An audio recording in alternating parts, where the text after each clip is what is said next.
waxaa qan hees qaaday Xaliimo Khaliif Magool Allah u naxariisto oo ka hadlaysa mideynta iyo gumaysidiidka gabi ahaan qaaradda Afrika.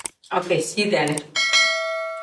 Oh hey Afrika hurudoy ado ku heriye hurudoy haliyeyadaadi hurudoy hadbacunaaye hurudoy ahama la sara hurudoy haliyeysidiisa lahoga aaminaya dulila mahilabte away hanaadadaade dulila mahilabte away hanaadadaade doqomba